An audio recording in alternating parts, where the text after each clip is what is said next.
Welcome to the Glacier Unitarian Universalist Fellowship. We gather here to celebrate life and to renew our faith in the essential goodness and beauty of life.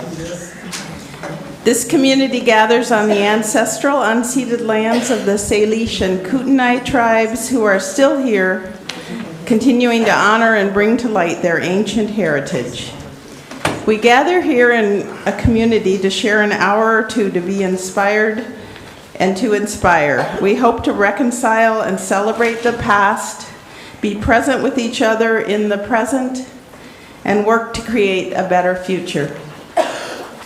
And while we must each walk our own path, we gather to remind each other that we do not always have to walk it alone. Wow, look at everyone coming in. Great. My name's Kathy Neff. I'm your service leader today. Hello, everyone. Whether you're here for the first time or have been coming for years, wherever you are from, whoever you love, whatever history we share, you are welcome here today. And it's a special day for a lot of reasons. It's been a really fun weekend here at Guff. Today's guest speaker is Karishma Gottfried, who you will see shortly up here, who's here with her fiance Sloan and her grandparents, right? Yay!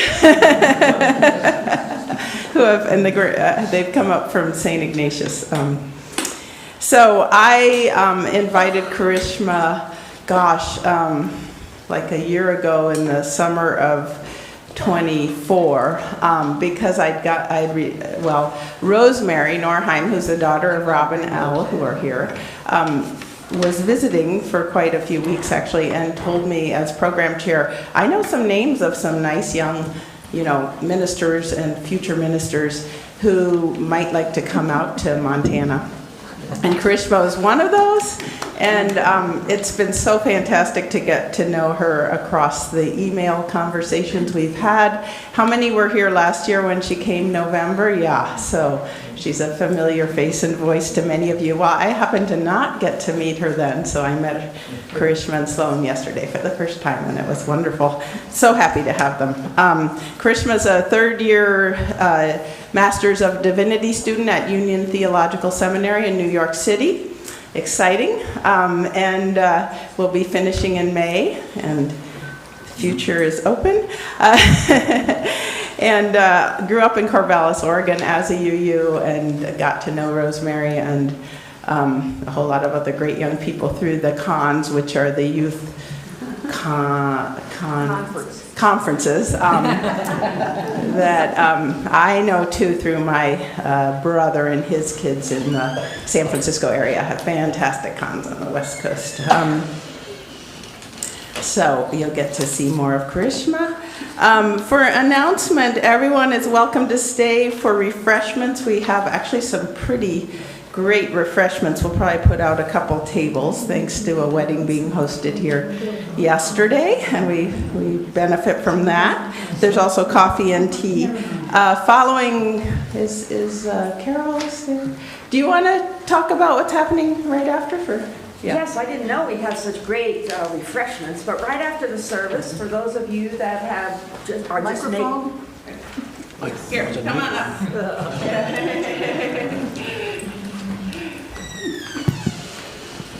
My natural way is outside voice, but this just amplifies it. After the service, we're having an informal gathering for anybody who's maybe visiting today for the first time or has been new in the last, up to a year, or if you just feel new. We have brought some refreshments. I know they won't compare. So grab your coffee or tea, refreshments from there. Come to the front room, get some snacks, and get to meet each other. We have a few announcements of things coming up, and it will just be a fun meet and greet. Hope you can come. Is Elle here to announce? Sorry. But is this announcements? This is announcements. Elle is going to come up to announce a really cool thing we do here, and we've been doing for years, called Circle Suppers, and she's going to tell you about it and get you to sign up. Hi there. So we're still working on the sign up. We started last week. I put a new page on the front. It doesn't matter which day you signed up. It's just you're going to circle whether you want the Friday or the Saturday. This is in October. Circle suppers. Say what it is. Circle suppers. So you go to each other's houses and have dinner. Or if people who don't want to travel at night, we might have a couple of hosts who are doing a lunch instead to take care of that problem. And it's a potluck, small numbers, like 8. So it used to always be circle 8. It was always 8. And then we thought, we have people who are really good cooks who can only host 4 people. And so we did that, and that was a big success last year. I mean, I didn't eat the food, but I heard that it was really awesome at the smaller dinners. So you don't have to be able to host a whole bunch of people, and it's whatever works for you, whether you want to host or attend, and then we're going to do it again in November, probably January again after that. If you have any questions, you can check with me or Carol. Julie Stone is also helping, but she's not here today. So we're going to try to just pass this around. If you already signed up last week, just pass it on to the next.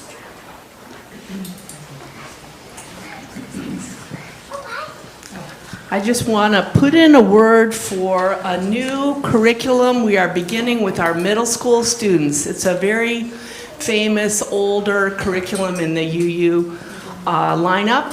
Many of our kids did it when they were younger, and it's exactly what the title says. It's about going to visit the neighboring faiths in our county. And if you'd like to know more about it, or if you'd like to help me with it, I'm still looking for a partner in this venture. Let me know, and this is the schedule for the first 2 months of our program.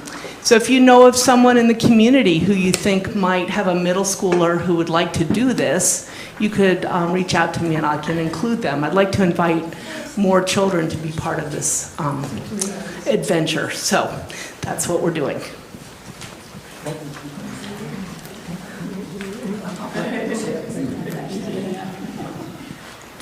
As we're getting older, we realized we would like a companion to live with us. We need a room in our house. If you know somebody that needs a place to stay this winter for very low rent and very little work, just a few odds and ends, we're looking forward to that, and somebody without a dog and somebody that you trust.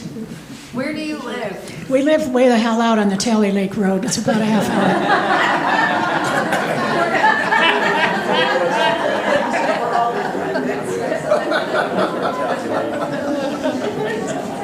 Can you move downtown?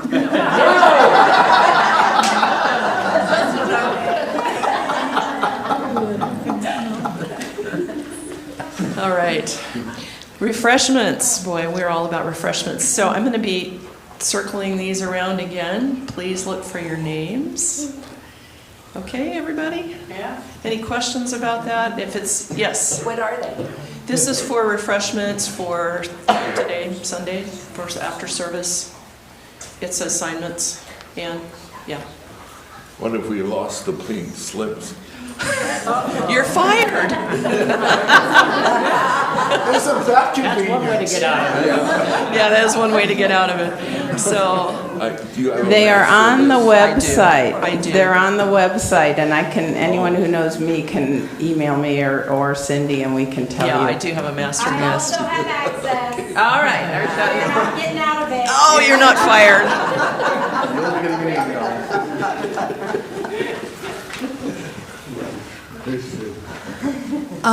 So I don't know if this is really an announcement, really, but I just thought this is kind of the time to bring it up. I have talked to a couple other people already about this, but I'm thinking of trying to organize and host healing meditations that are going to be separate than the beautiful meditations they do here in the morning before the service.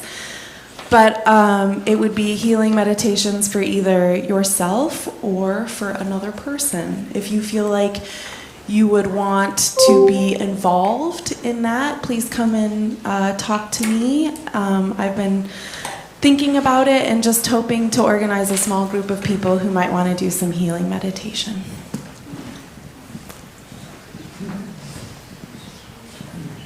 Green team is meeting today.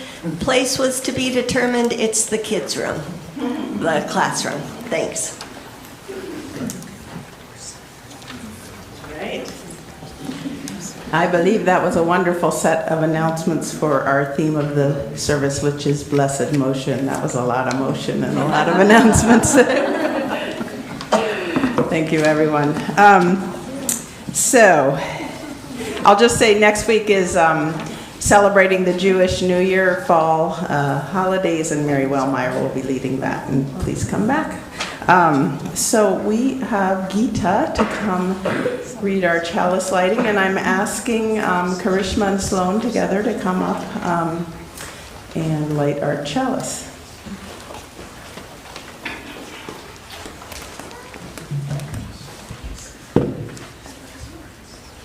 We gather as many drops, each winding our own path down life's surface and width. Here we pull together as a single body, flowing together for a time. Together we are a stream, at times even a river. For with our shared force, we can travel towards oceans of meaning and seas of connection. Thank you.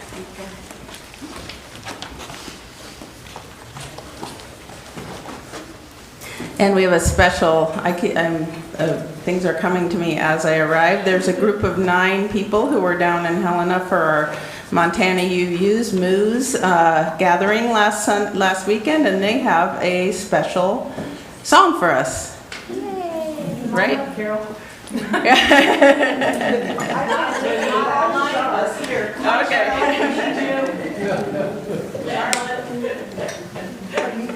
Where's all our other peoples? I don't know. Here you go, Charlotte. You got tired. We didn't do this because we have your voices on. You're going to have a Oh, that's for the part 2. Okay.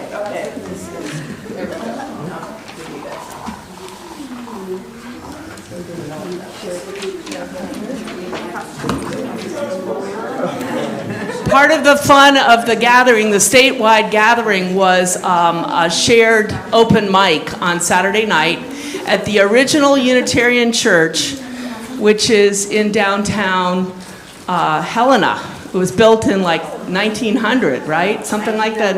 1901 was when it was built. So we sang this on the stage of that old church.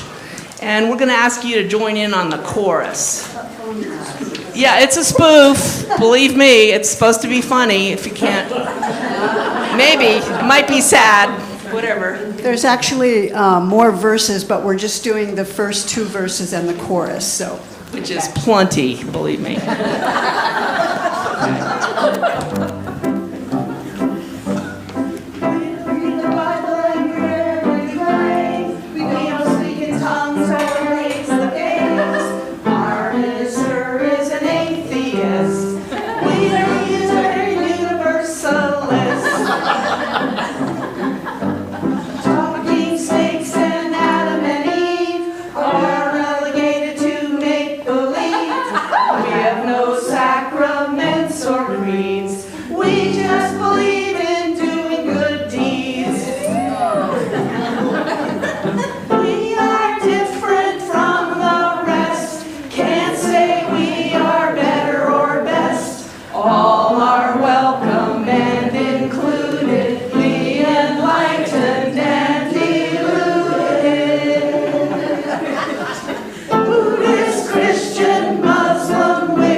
That in the future.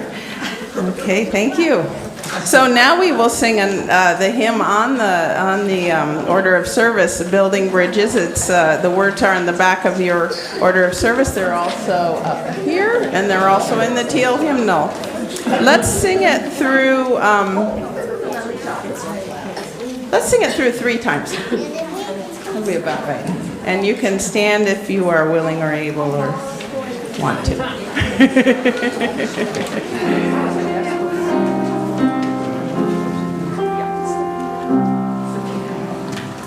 Building bridges between our divisions, I reach out to you, will you reach out to me?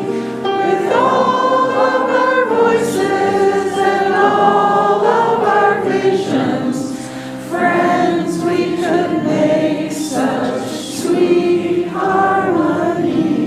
Just one more time. We got it really well. Building bridges between our divisions, I reach out to you, will you reach out to me? With all of our voices and all of our visions, friends, we could make such sweet harmony. Thank you. And Karishma will come up to have a story for the youth. Thank you. Could all who are young or young at heart come up here for a little time for storytelling? We're going to talk about rivers today.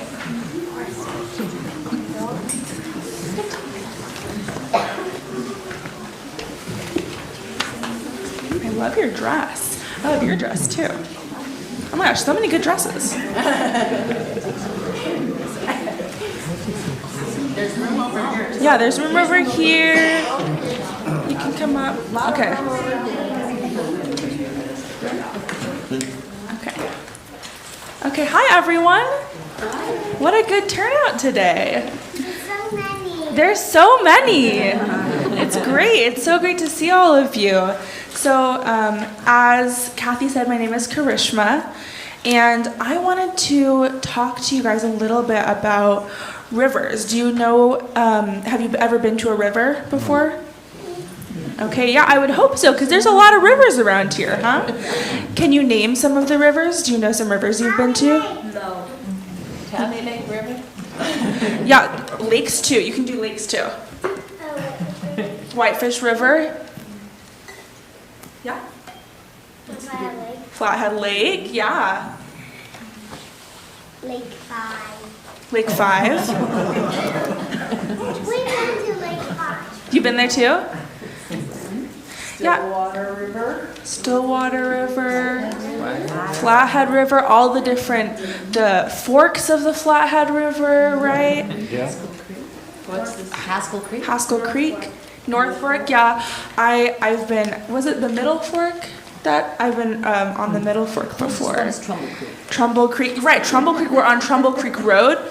So all of this to say is there are lots of different types of water around us.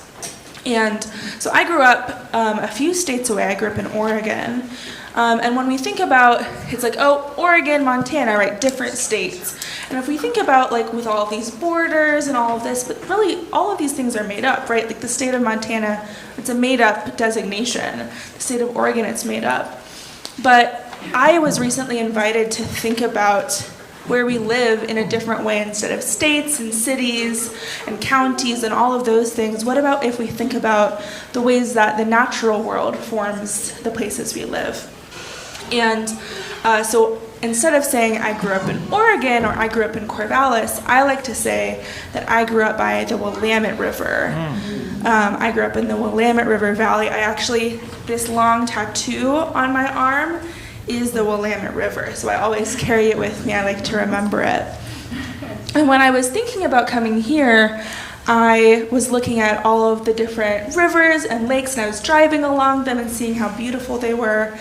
And I was looking it up. There's this website that I went to where you can pick any point in all of the world, and you press on it, and it simulates if a drop of water fell right here, what's the path it would take to go to the ocean.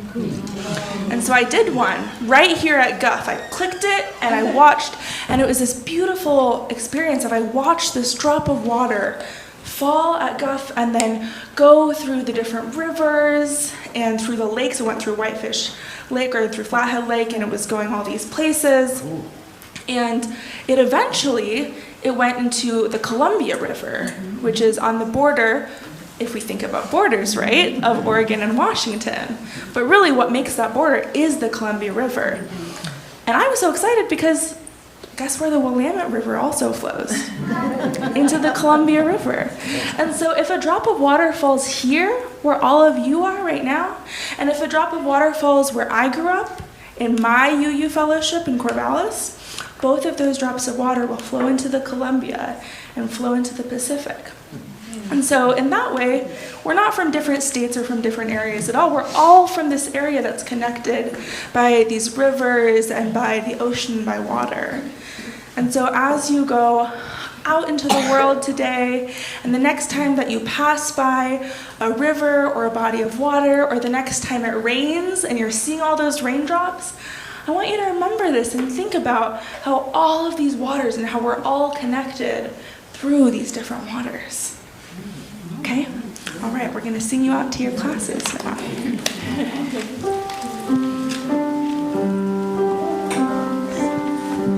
Oh, now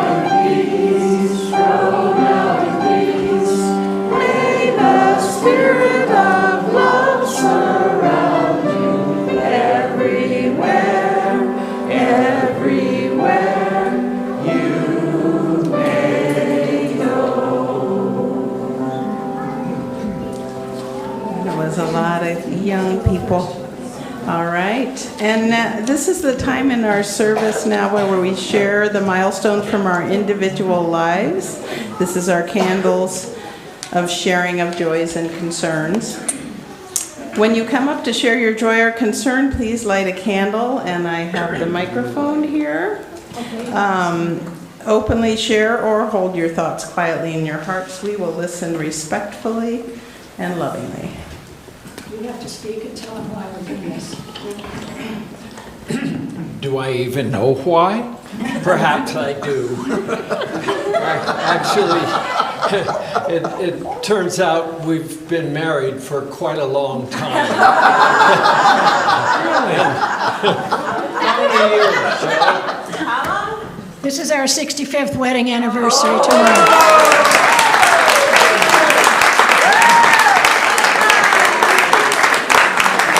And that's that.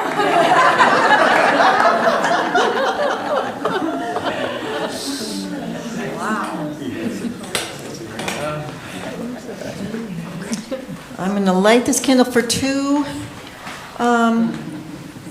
things. One, today is my son's 24th birthday. He's my third child, so I got to have him here for the summer, so that was great. And I also am lighting this for the wedding that occurred yesterday for Mackie Haller, who got married to her now husband, Jordan. And it was just lovely. I've watched Mackie since she was born grow up here and be friends with my kids, and it was just a beautiful, beautiful evening. So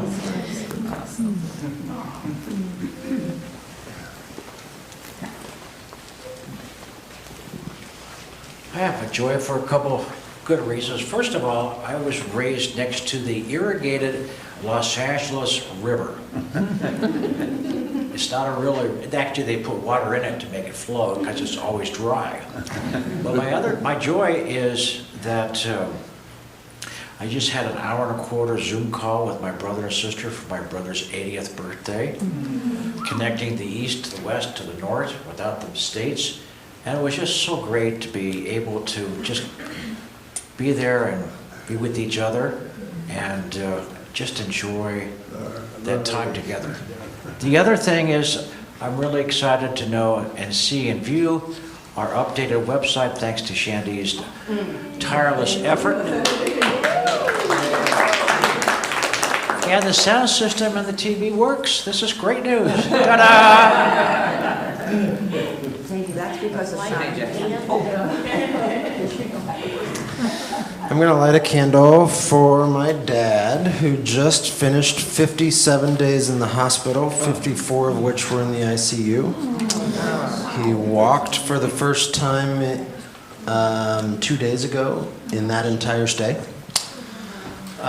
So the lesson is drink water, don't get dehydrated and pass out, because that's all that happened to him. And then the subsequent 57 days was because of medical complications to that fall.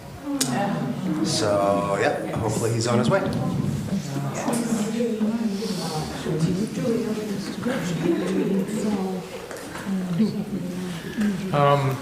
Well, this joy, after 9 months, we finally got our house done. And you know, the last month was just crazy, and then we moved in the 5th, and then my second joy is on the 12th, at our house, my daughter got married. So it wasn't hectic. It's been a crazy month. So Congratulations. thank you. Yeah. Yeah, we have some. Still at candles? Brand new. Yeah. I'm used to it.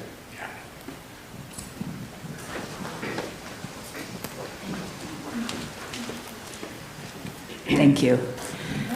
I grew up on the other side of the mountain. My river is the Missouri River and the Smith River. And they flow into a whole different drainage into the Mississippi and down to the Gulf of Mexico. And so that's a bridge east to west. And I spent last weekend at a high school reunion, and talk about bridges, bridging the past to the present, and perhaps the present to the future. It was so deeply, I want to say, quantumly entangling. And strengthening those threads that maybe hadn't even been there because I was so young in high school and really didn't know what I know now. And then because I'm renewing my commitment to GUF, it's really lovely to see the people that I know and love.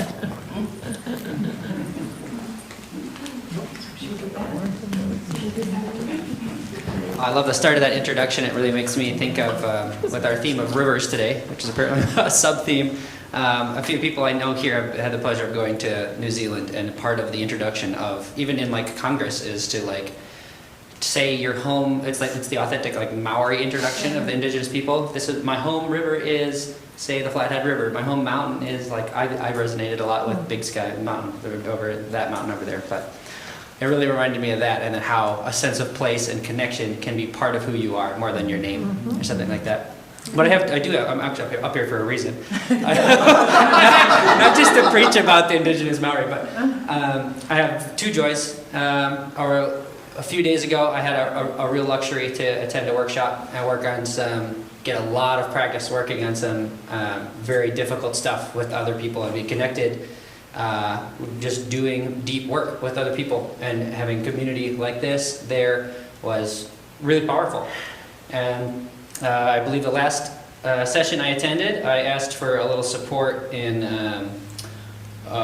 merging my life with my partner's life as we move in together. And today will probably be the last step in that process. And so thanks to anybody who had us that in our thoughts as I move in with somebody more intentionally, more vulnerably, and more, and just more thoughtfully than I've ever tried before. And today is the kitchen.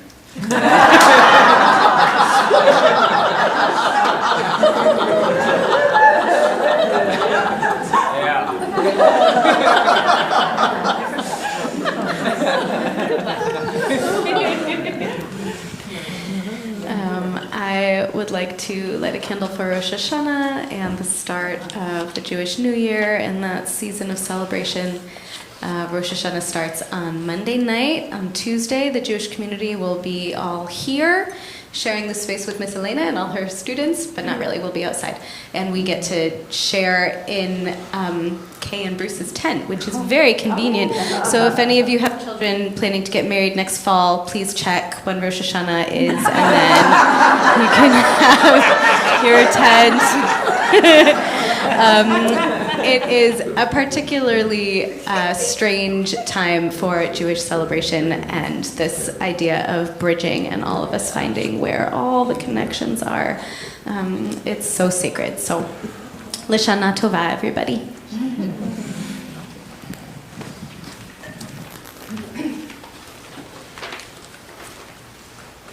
I had a sorrow. I had a mom friend pass away this week, very unexpectedly, and she left behind a 10 and 5-year-old. So this is for their family.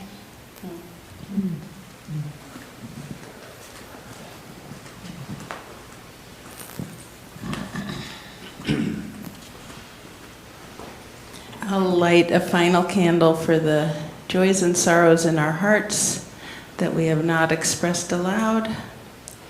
And we'll just have a little moment of silence to think about what we've heard this morning.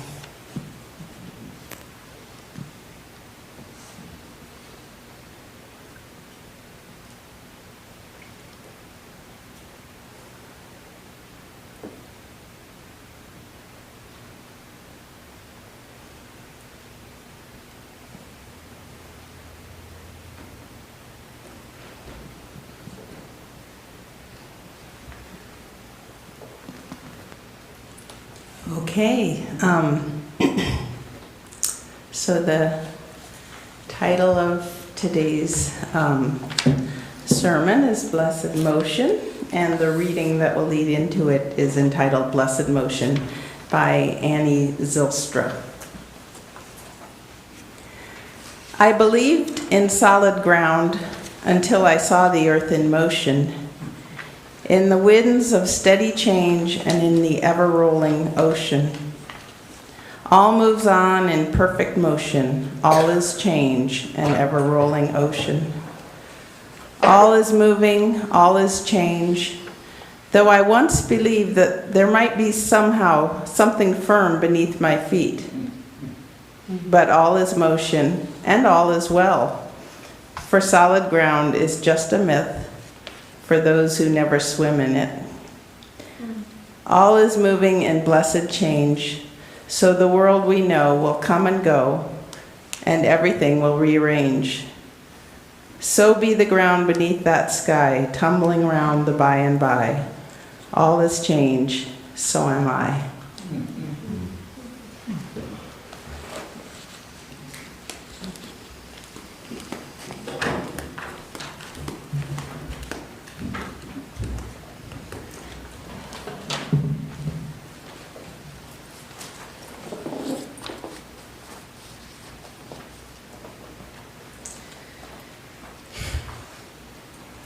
What do we hold on to when the ground beneath us shifts?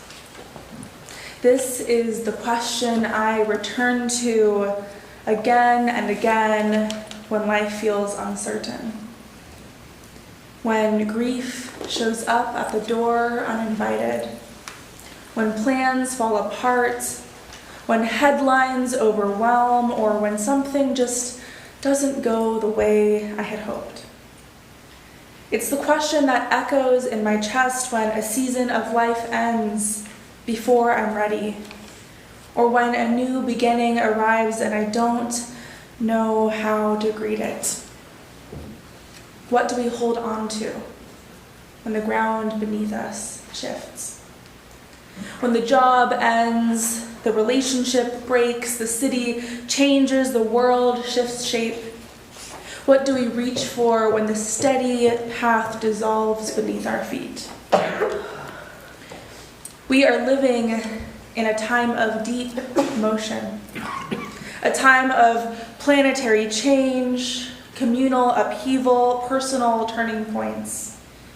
We are moving through griefs old and new. We are navigating transitions we never expected and holding onto relationships, routines, and rituals that sometimes feel like they're slipping through our fingers.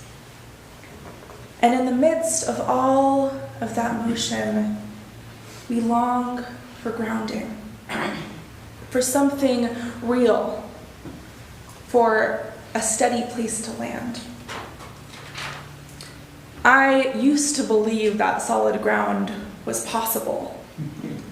I thought if I could just plan carefully enough, if I could prepare well enough, hold tightly enough, I could secure something unshakable beneath me. But then I discovered the edge of the world. I actually remember the first time it happened, this time quite literally. It was my senior year of high school and my final year in the youth group at the Unitarian Universalist Fellowship of Corvallis, Oregon. And every autumn we would spend a weekend at the Oregon coast, sharing stories and s'mores until the sun went down over the ocean. And one night a group of us decided we wanted to go down to the beach. It was 10, maybe 11 p.m., and the rest of the campsites were silent and empty. We took the winding trail through the beach grass, the boardwalk slowly disintegrating into sand beneath our bare feet, laughing and talking so loudly because we knew there was no one around to make us quiet down. But suddenly, of our own accord, we all fell silent. We had arrived at the top of the trail, on a sand dune that gave way to the shoreline. And we stood in speechless awe of the beauty in front of us. The moon was nearly full, enough that we could see its reflection on the gentle waves. And for one long moment, suspended in time, none of us said a word. We were high schoolers, so that moment was soon broken, as a few of my friends leapt off the path and into the sand dune, shrieking wildly as their feet carried them down to the water. And I followed them down, the cries escaping my body and disappearing into the great nothingness around us. When I got to the bottom of the dune, my lungs burned from the combination of running and shouting. I paused to catch my breath. And exhausted, I gasped for air, looking around as I adjusted from the shift in surroundings from the top of the dune to the water's edge. Besides my small youth group, there were no signs of human life, or even human influence, besides a distant lighthouse and a faraway ship. The sand was smooth, newly washed in with the tide, and the beach grass obscured any houses that could have been lining the shores. And as I fastened my attention on the sound of the waves crashing on the beach, my friends' voices faded into the background. My breath just returning to my tired body caught in my throat as I looked out at the ocean. As far as I could see in the dusty moonlight, the waves of the ocean rolled on. And even though science told me it was just because of the curvature of the earth, at that moment, I was witnessing the edge of the world. I grew up an hour from the Pacific, spending summers and weekends and youth group retreats playing in the freezing waves. But I had never felt before like I was on the edge of the world. I had never felt any urgency to connect with the ocean because it was always there, just an hour's drive from home. Sometimes the most grounding place, the most connecting thing, something you already know. But it's almost surprising how easy it is to forget that. And that's the paradox, isn't it? We long for something solid when the world is spinning. But sometimes what holds us isn't solid at all. Sometimes it's not a foundation, but a rhythm. A tide, a breath, a memory, a pause, a prayer. Sometimes it's the very motion itself that reminds us we belong. I think there's something deeply freeing in that. The realization that we don't have to resist the change, that we don't have to cling to the shore, that the motion itself might be sacred. As Unitarian Universalists, we draw on many sources as a part of our living tradition, from science and poetry to scripture and personal experience. And in all of those, water in motion, holds an important role. We learn about the ways that dihydrogen monoxide acts in strange ways, clinging on to each other and creeping up trees through xylem cells, vaporizing and melting and precipitating and freezing. We hear the words of the Hebrew prophet Amos calling for justice to roll down like waters. We learn of the Taoist teachings on the river of life. We learn about Jesus walking beside the Sea of Galilee, gathering followers not with doctrine, but with stories told in the rhythm of waves. I've learned a lot from Octavia Butler, too, one of our great prophets. All that you touch, you change. All that you change, changes you. The only lasting truth is change. God is change. As Unitarian Universalists, we draw from many sources from the world's collective wisdom, but we draw on our own theology and values too. Our faith is built not on creeds, but on covenant, on promises we make and remake, on movement and transformation, on the sacredness of change.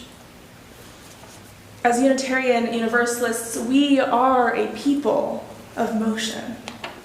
Not chaos, not restlessness, but purposeful, faithful, loving motion. Motion towards justice, motion towards compassion, motion toward each other, motion inward and outward and onward. And it's in the motion that we find our interdependence. We learn that we are not alone, that our thriving is bound up in each other's and in the health of the earth, that none of us is truly free until we all are free. It's in the motion that we find liberation, not the kind promised by consumerism or individualism, but the kind that comes through community, through deep listening, through struggle and joy. Octavia Butler tells us that God is change. And I'm here telling you I've learned about change from the water. And water has taught me so much about God. Tsunamis and floods destroy cities, displace families, reshape coastlines. We know that all too well. But we don't blame the water. The water isn't trying to punish us or reward us. It's not moralizing. It simply is. It moves with force, with rhythm, with inevitability. And when water disappears, when droughts leave the land parched, when crops fail and thirst sets in, we don't believe it's because the water has judged us unworthy. We know that water does not withhold out of spite. It simply follows the conditions of the world around it. It responds to what is. If there is a God I believe in, that's a big if. But if there is a God I believe in, it's one that moves like water. Not a being we appease, but a force that we live with. A presence we are a part of. A mystery we are immersed in. Water is life-giving. When it flows freely, when it nourishes, when it is honored and protected, everything changes. Life emerges, green things grow, bodies are healed, spirits are calmed. Our planet is mostly water. Water is always around us, whether we can see it or not. Water is with us when we cry for sorrow and cry for joy. It's with us when we salivate over a delicious meal. It's with us through water balloons and sprinklers in the summer, and hot tea and snowballs in the winter. It's the first thing we know and the last thing we reach for. Water courses through our bodies, all of yours and mine. We would be nothing without water. And I think part of that is why each year so many Unitarian Universalist communities return to the ritual of water communion, bringing waters from places of travel, of transition, of meaning. And we pour them together as a reminder that though our journeys are different, we are connected. That all of our lives, like water, are made to meet. Each drop carries a story. Each offering reflects our interdependence. And together, they become something larger, something we can only create in community. Water doesn't ask us to believe in it. It simply is. And still, it sustains us. Showing up in the real, everyday currents of our lives, in our bodies, in our breath, in the world around us. So this is where the water leads us. If God is change, and our faith is rooted in motion, then we are being invited into a different kind of spiritual grounding. One that moves, one that grows, one that transforms. And isn't that what our time demands? Not a faith that is still, but one that adapts, that moves, that listens. The world is changing. Climate change, political upheaval, rising tides, both literal and metaphorical. And Unitarian Universalism is changing too. We are centering interdependence and equity and transformation. We're embracing change not as a threat, but as a truth, as a calling. To be a Unitarian Universalist today is to be in motion, to trust the water, to go where love leads. So when, not if, but when, the solid ground you believed in crumbles, when the plan changes, when the door closes, when the next step is unclear, listen. You already know what brings you peace. You already know what restores your breath. You already know what calls you home. Trust yourself. Listen deeply. You are not alone. And when you arrive at the edge of the world where the horizon is wide and the wind is strong, may you remember that you are a part of something larger. May you find your place in the great unfolding. May you let the blessed motion carry you. Blessed be.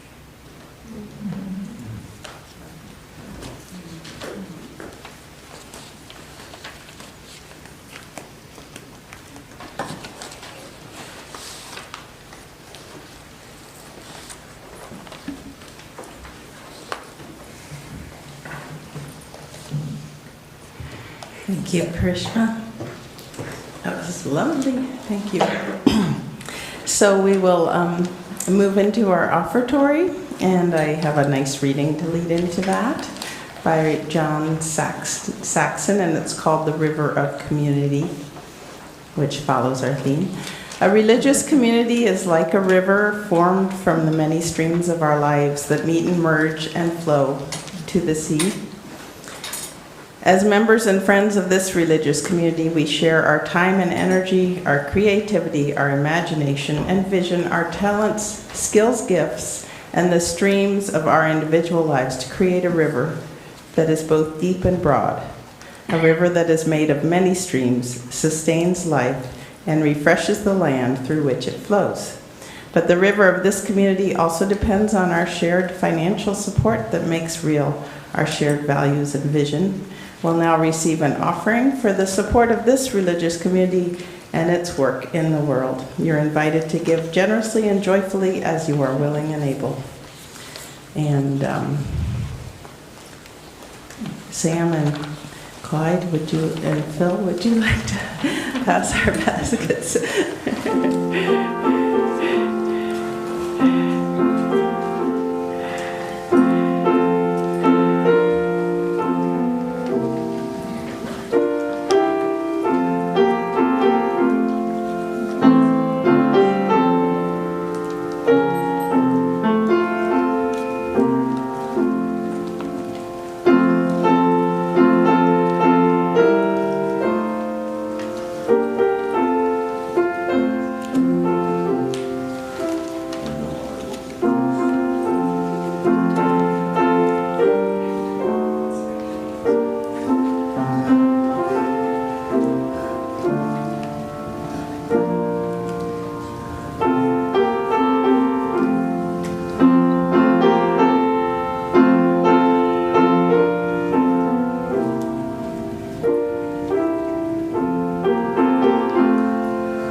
Our closing hymn is There's a River Flowing in My Soul.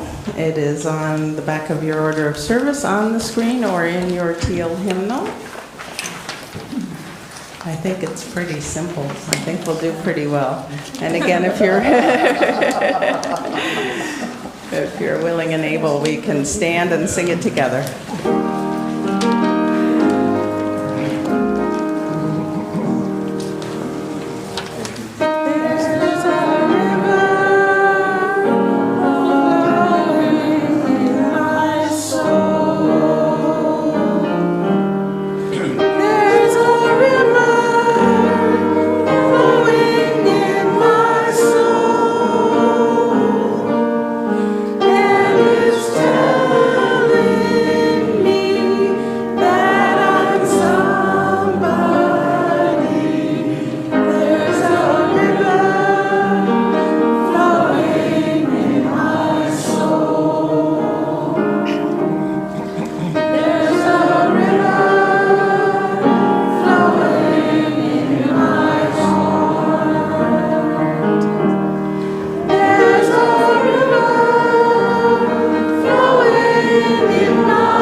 Our closing words today are from the Reverend Amy Zucker Morgenstern.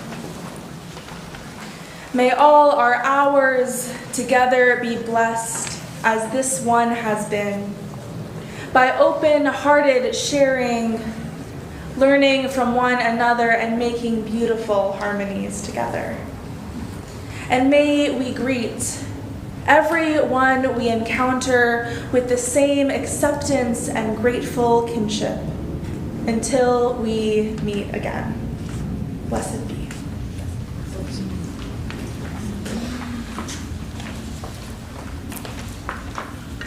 And we'll read together our words to extinguish the chalice. We extinguish this flame, but not the light of truth, the warmth of the community, or the fire of commitment. These we carry in our hearts until we are together again.